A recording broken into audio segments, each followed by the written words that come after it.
In the deep shade of the forest, where sunlight arrives softened and broken by leaves, life moves differently. Time stretches, sound fades, moisture clings to soil and bark. It is here, beneath layers of fallen leaves and tangled roots, that the forest frog lives. The forest frog is not a creature of open spaces. It belongs to the in-between world, where water meets land, where light meets shadow. Its existence is quiet, often unseen, yet essential to the balance of woodland life. Unlike frogs of open wetlands or ponds, the forest frog is shaped by restraint. Its colors are muted, browns, greens, and grays that mirror bark, moss, and soil. This camouflage is not decorative, it is survival itself. In stillness, the frog disappears. Evolution has refined this animal over millions of years. Amphibians were among the first vertebrates to colonize land, and forest frogs represent one of the most delicate compromises between aquatic ancestry and terrestrial life. The skin remains permeable, absorbing water directly from the environment. Dryness is danger, moisture is life. During daylight hours, the forest frog remains hidden. It presses itself into damp leaf litter, retreats beneath rotting logs, or settles among roots where humidity remains constant.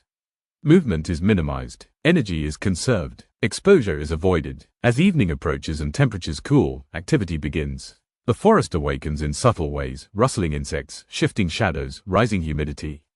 The frog emerges, not with urgency, but with awareness. Feeding is opportunistic and patient. The forest frog does not chase prey. It waits. Ants, beetles, flies, spiders, any small invertebrate that wanders too close becomes food. A quick extension of the tongue ends the encounter almost before it begins.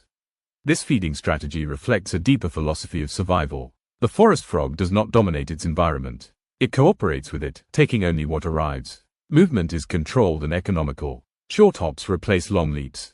The frog rarely exposes itself to open ground. Every motion is calculated, shaped by generations of predation pressure. Predators are many. Birds hunt from above. Snakes glide silently across the forest floor. Mammals forage without discrimination. Against such threats, the forest frog relies on stillness and disguise rather than speed.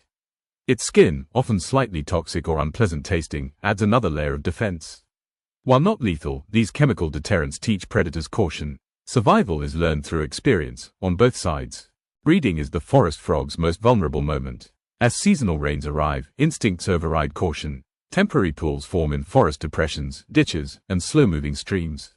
These brief bodies of water become centers of activity. Males gather and call. The sound is soft, sometimes mistaken for insects, sometimes lost entirely in the forest's ambient noise. It is not meant to dominate, only to communicate presence. Females arrive selectively. Mating occurs quickly, efficiently. Eggs are laid in clusters or masses, often attached to submerged vegetation or resting among debris. Thousands may be produced, yet only a fraction will survive. Tadpoles hatch and begin feeding immediately. Time is limited. Temporary pools may dry within weeks. Growth is rapid. Metamorphosis is urgent. Those that fail do not linger. The young frogs that emerge disperse into the forest, beginning lives defined by concealment and moisture. From the first moments, survival depends on finding shade, dampness, and safety. Ecologically, the forest frog plays a subtle but vital role. By consuming insects, it helps regulate populations that affect vegetation and soil health.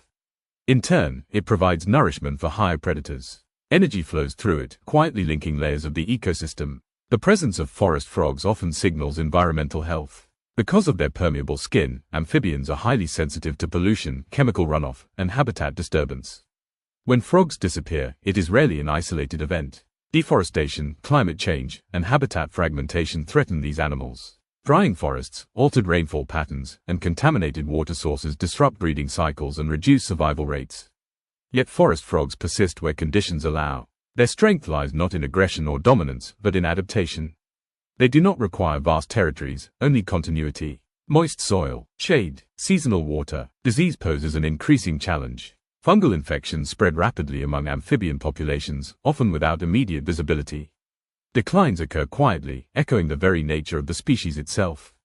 Still, after rain, in intact forests, the calls return. Soft, brief, almost apologetic, but persistent. The forest frog does not announce its importance. It does not demand attention. It exists as part of the forest's breathing rhythm, rising and falling with moisture, temperature, and time. In its quiet endurance, the forest frog reminds us that survival is not always loud. Sometimes, it is hidden beneath leaves, waiting patiently for the world to remain kind enough to allow it to continue.